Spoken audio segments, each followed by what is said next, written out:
Hello student, आप सभी का study with Satyabhama Singh YouTube channel में स्वागत है।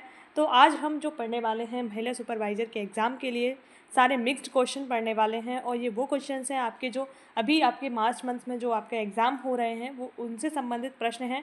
जो टॉपिक्स आपके बच्चे बताते जा रहे हैं उन टॉपिक्स से संबंधित प्रश्न हैं। और साथ में आपका प्रीवियस ईयर के कुछ पेपर से भी लिए गए क्वेश्चन हैं, जैसे 2017 में एग्ज़ाम हुआ था उनसे, और कुछ संभावित प्रश्न हैं जो आपके आ सकते हैं। तो जो एक्स्ट्रा क्वेश्चंस भी हमने इसमें डाले हुए हैं। तो अपन स्टार्ट करते हैं पहला क्वेश्चन, और वो है बाल शोषण का सबसे सामान्य रूप क्या है। यानी बच्चों का जो शोषण किया जाता है सबसे जो सामान्य रूप दिखता है वो कौन सा दिखता है। तो आपका ऑप्शन दिए गए हैं, आप लोग बताइए कौन सा दिखता है। ऑप्शन नंबर डी यानी घा, शारीरिक और मानसिक शोषण दोनों होते हैं। ठीक है, ध्यान रखना है। और अगर आप चैनल पर नए हो तो लाइक शेयर एंड सब्सक्राइब कर लीजिएगा ताकि आपको वीडियो पहले मिल जाए। ठीक है, नेक्स्ट क्या है अपना, भारत में बाल शोषण के खिलाफ कौन सा कानून है। तो बताइए इनमें से कौन सा कानून है जो बाल शोषण के खिलाफ है। तो आपके सामने 4 ऑप्शन हैं, उसका आंसर क्या है। ऑप्शन नंबर बी यानी खाद्य श्रम कानून। तो अपन ये का खा गा को ABCD के रूप में पढ़ेंगे कि उससे थोड़ा ईजिली हो जाता है। ठीक है, नेक्स्ट क्या है, बच्चों के शारीरिक शोषण का एक सामान्य उदाहरण क्या है। बताइए जो बच्चों के शारीरिक शोषण का एक सामान्य उदाहरण इनमें से आपको क्या दिखता है। तो वो क्या दिख रहा है आपको। ऑप्शन नंबर अनुशासन के नाम पर मारपीट करना एक सामान्य उदाहरण है। ठीक है, तो बोला जा रहा है नहीं, समझ के आधार पर प्रश्न पूछे जा रहे हैं, तो वो ऐसे ही प्रश्न है। ठीक है, नेक्स्ट क्या है, बच्चों के शोषण को रोकने के लिए कौन सा संगठन कार्य करता है। जो बच्चे हैं उनके शोषण के लिए रोकने के लिए कौन सा संगठन कार्य करता है। तो आप लोग बताइए, इसका आंसर है यूनिसेफ। ये इंटरनेशनल लेवल पर है और इसका हेडक्वार्टर क्या है, न्यूयॉर्क में है, ध्यान रखना है। ठीक है, नेक्स्ट है, दिव्यांग बच्चों के अधिकार की रक्षा के लिए भारत में कौन सा कानून है। तो ये आपका दिव्यांगजन अधिकार कानून, या फिर विशेष शिक्षा कानून, या राष्ट्रीय शिक्षा नीति, या RTI जो राइट टू एजुकेशन कानून है। तो कौन सा कानून है जो दिव्यांग बच्चों के अधिकारों की रक्षा करता है। तो ऑप्शन नंबर ए यानी दिव्यांगजन अधिकार कानून। ठीक है, नेक्स्ट क्वेश्चन क्या है, दिव्यांग बच्चों के लिए शिक्षा में कौन सी विशेषता महत्वपूर्ण है। तो शिक्षा में कौन सी विशेषता है जो महत्वपूर्ण है। तो इनके लिए समावेशी शिक्षा महत्वपूर्ण है। ठीक है, ध्यान रखना है, बहुत ज़्यादा इंपॉर्टेंट क्वेश्चन है सारे ही, और एंड तक वीडियो को देखना है। अगर आप एंड तक नहीं देखते हो तो आपका ही नुकसान होने वाला है, क्योंकि आप लोग पूरे क्वेश्चन सॉल्व नहीं कर पाओगे। ठीक है, दिव्यांग बच्चों के लिए विशेष शिक्षा का उद्देश्य क्या है। तो विशेष शिक्षा का जो उद्देश्य है, दिव्यांग बच्चों के लिए क्यों दी जा रही है उन्हें विशेष शिक्षा, तो उनके लिए क्यों दी जा रही है, ऑप्शन आपको दिख रहे होंगे। तो कौन सा इसका आंसर है। तो ऑप्शन नंबर डी यानी उनके जीवन को व्यवहारिक कौशल विकसित करने के लिए। कि अगर दिव्यांग बच्चे हैं, कोई पैर से मतलब निशक्त है, कोई आँख से है, कोई कान से है, तो वो लोग अपन लोगों को खुद को समाज की मुख्य धारा से अलग ना समझें और अपना जीवन यापन कर सकें, इसलिए उन्हें विशेष शिक्षा दी जाती है, लोगों पर बोझ ना बने। ठीक है, दिव्यांग बच्चों को मानसिक रूप से स्वस्थ बनाए रखने के लिए किस प्रकार के उपचार को महत्व दिया जाता है। तो बताइए कौन सा उपचार है जो बच्चे को महत्व दिया जाता है। तो मानसिक उपचार और संवाद थेरेपी, यानी बोलने के लिए उन्हें प्रेरित किया जाता है, और संवाद थ्योरी में और मानसिक उपचार यानी उनके दिमाग का इलाज किया जाता है। ठीक है, नेक्स्ट क्या है, निम्नलिखित में से किसको दिव्यांग की श्रेणी में रखा जाएगा। तो इनमें से कौन से व्यक्ति हैं जिन्हें दिव्यांग की श्रेणी में आप रख सकते हो। तो आपके कौन है उपयुक्त सभी, दृष्टिहीन व्यक्ति भी होते हैं, श्रवणहीन व्यक्ति भी, और गतिशीलता में समस्या रखने वाले व्यक्ति जो मतलब मंद बुद्धि टाइप के होते हैं, तो वो भी आपके दिव्यांग में आते हैं। दिव्यांग बच्चों के लिए सरकारी योजनाओं में कौन सी योजना है। तो दिव्यांग बच्चों के लिए कौन सी योजना है, दिव्यांगजन अधिकार योजना, स्वावलंबन योजना, या फिर सुकन्या समृद्धि स्मार्ट सिटी योजना। तो इनमें स्पष्ट रूप से दिख रहा है दिव्यांगजन अधिकार योजना है दिव्यांग बच्चों के लिए। नेक्स्ट क्या है, बाल्यावस्था का आरंभ कब होता है। तो बाल्यावस्था का आरंभ कब होता है, बताइए इसमें कि बाल्यावस्था है जो आपकी आरंभ होती है, तो जन्म के समय से ही बच्चे में बाल्यावस्था है वो आरंभ हो जाती है। नेक्स्ट है, शारीरिक और मानसिक विकास की दृष्टि से बाल्यावस्था किस आयु सीमा में आती है। तो कौन सी आयु सीमा है जिसमें बाल्यावस्था आती है आप में, तो वो आपकी आयु सीमा आपको बतानी है आंसर करके। तो वो है 0 से 5 साल वाली आयु। ठीक है,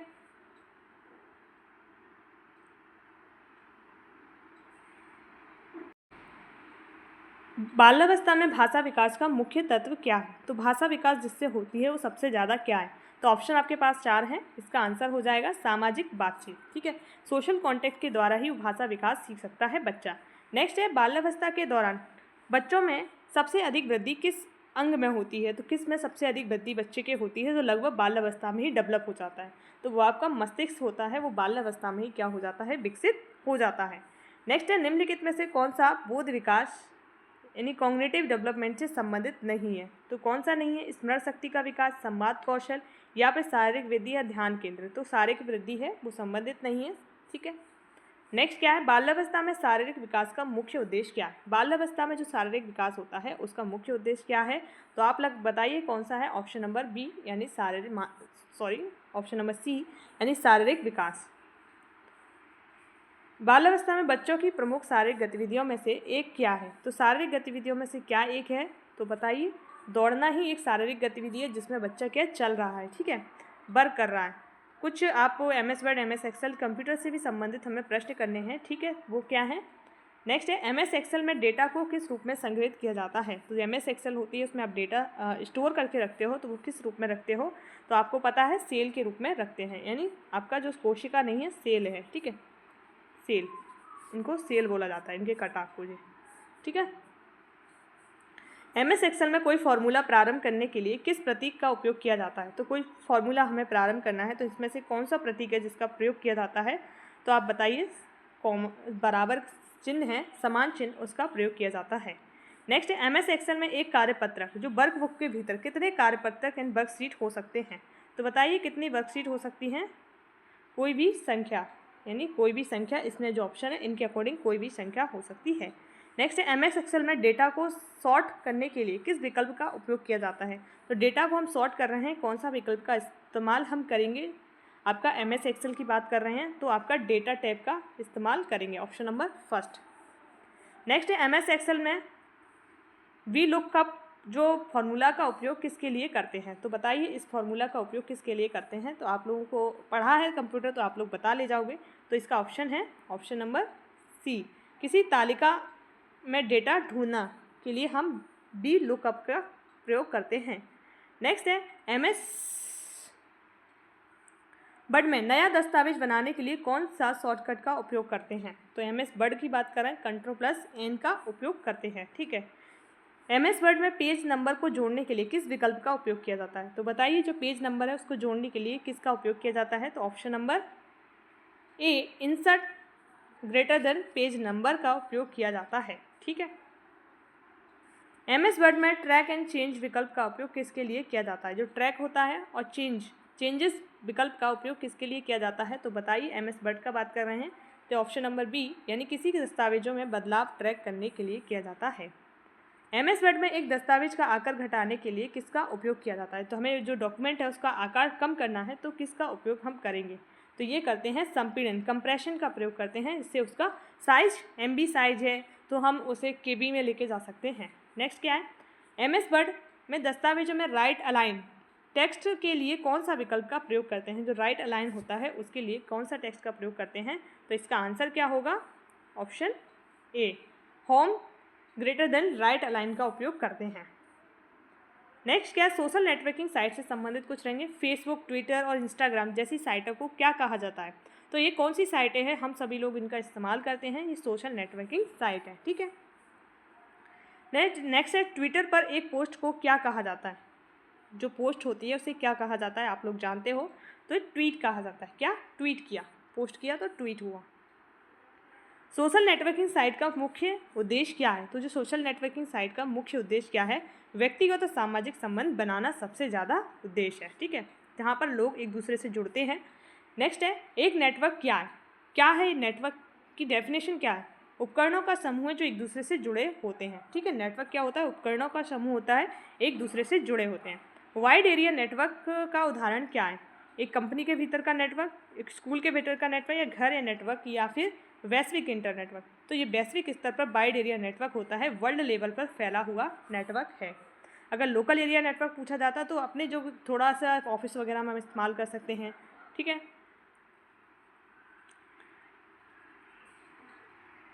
इंटरनेट को नेटवर्क का नेटवर्क क्यों कहा जाता है?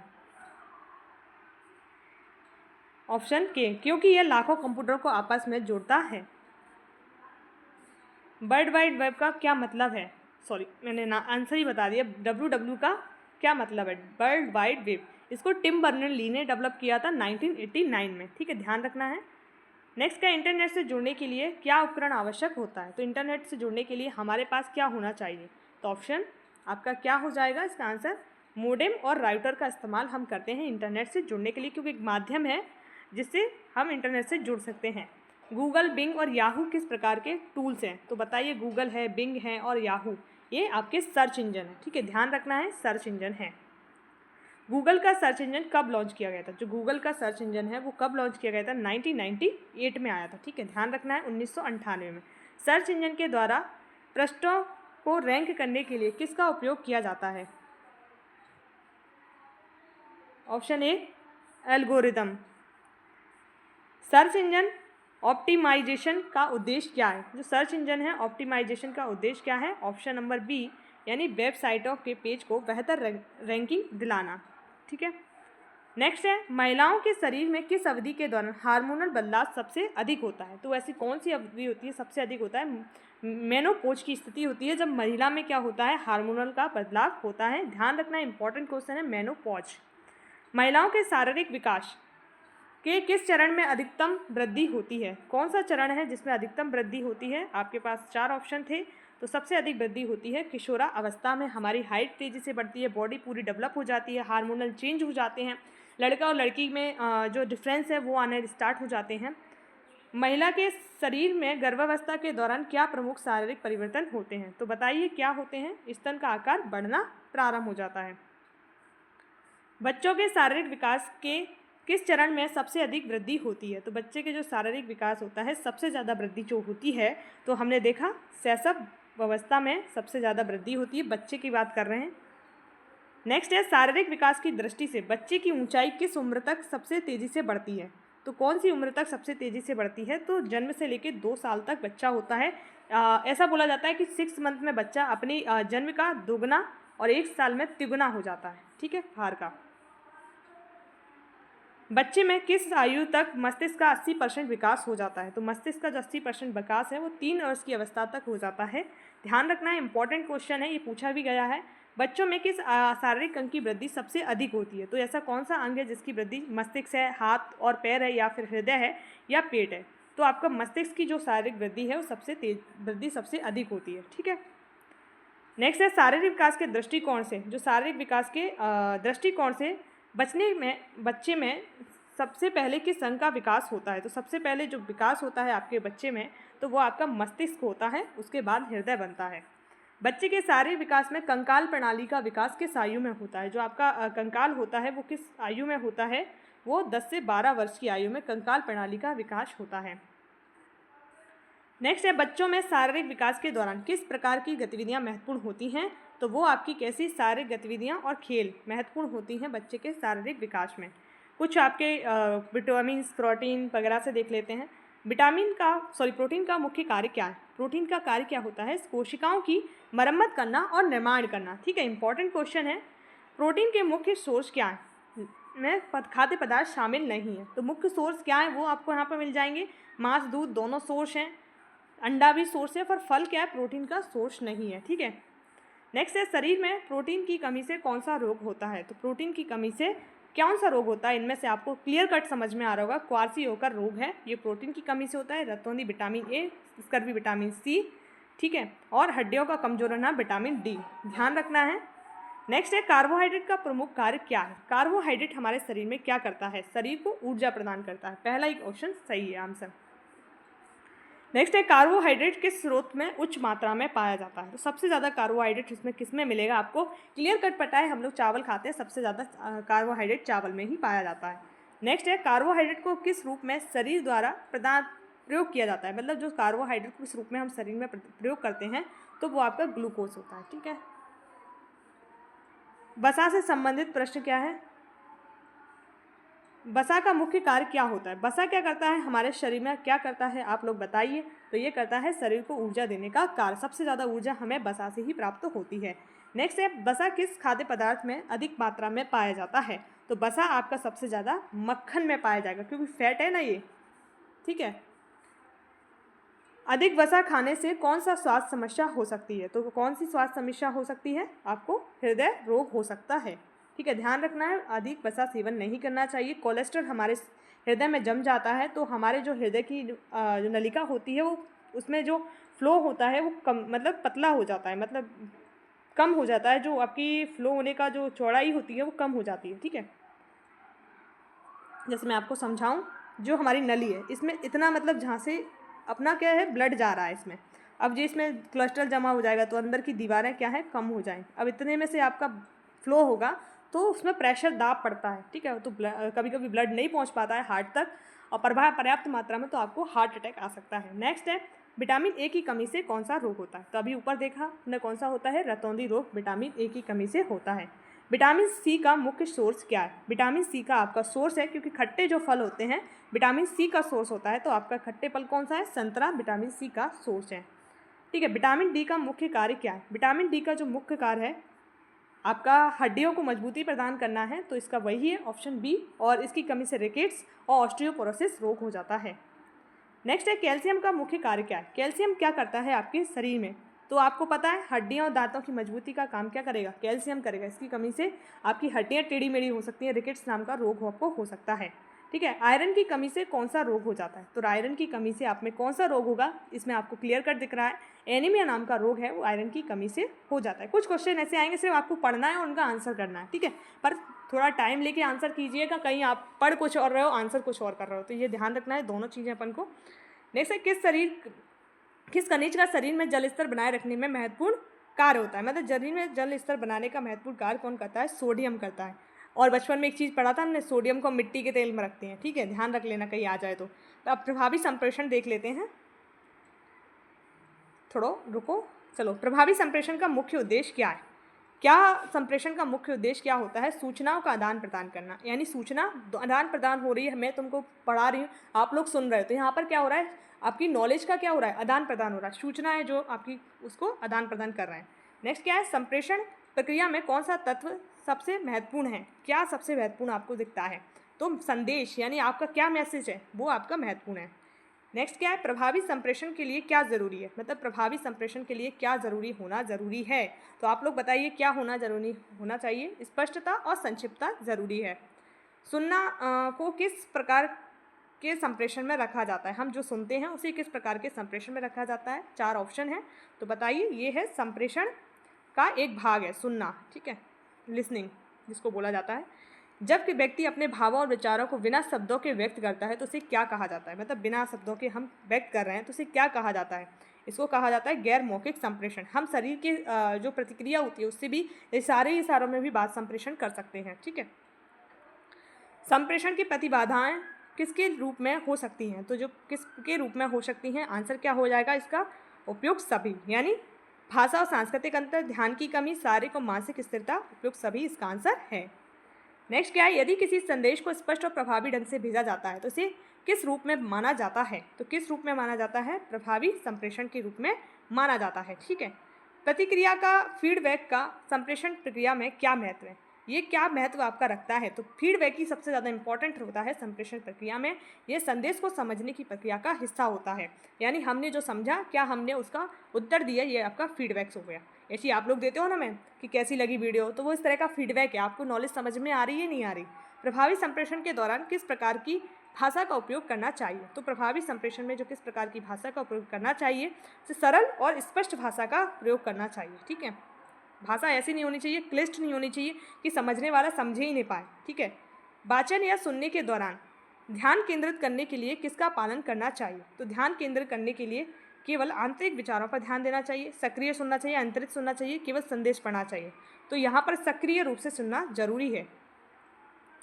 इस प्रकार हमने लगभग 150 के अराउंड सारे क्वेश्चंस आपके प्लस लगभग होंगे क्वेश्चंस को कंप्लीट कर लिए हैं, और ये अपना मिक्स्ड रहा था और बिल्कुल हटके नए क्वेश्चन थे जो आपके एग्ज़ाम में आ सकते हैं। ऐसा कोई भी क्वेश्चन नहीं था जो आपके एग्ज़ाम में आने की प्रोबेबिलिटी उसकी ना हो, तो आने की संभावना बहुत अधिक है। और आप लोग अच्छे से इन्हें देखिए, जो नहीं आ रहा है उसे वहीं की वहीं याद कर लीजिए, थोड़ा वीडियो को पॉज भी कर सकते हो। ठीक है, और स्पीड बढ़ा के भी देख सकते हो, अगर कम समय में और ज़्यादा स्पीड में आपको जैसा आपके अनुसार, किसी को ज़्यादा स्पीड लग रही है थोड़ा कम कर लीजिएगा।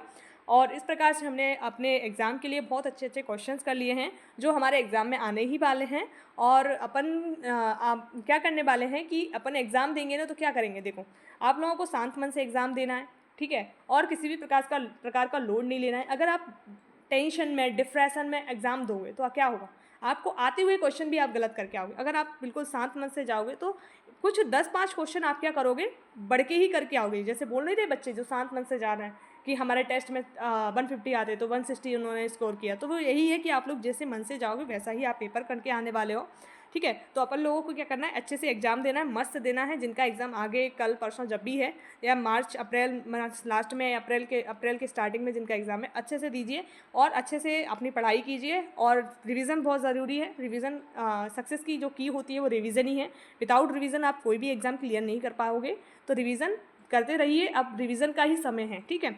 और आप लोगों ने अभी चैनल सब्सक्राइब नहीं किया है तो कर लीजिएगा, ताकि आपको और आने वाली वीडियो समय पे मिल सके। और साथ में शेयर भी कर दीजिएगा ताकि और लोगों का भी भला हो जाए। और लाइक करने से कुछ नहीं होता, बस थोड़ा मोटिवेशन मिलता है कि हाँ लोग पसंद कर रहे हैं, ठीक है। तो जय हिंद, जय भारत। आप सभी का धन्यवाद वीडियो को देखने के लिए।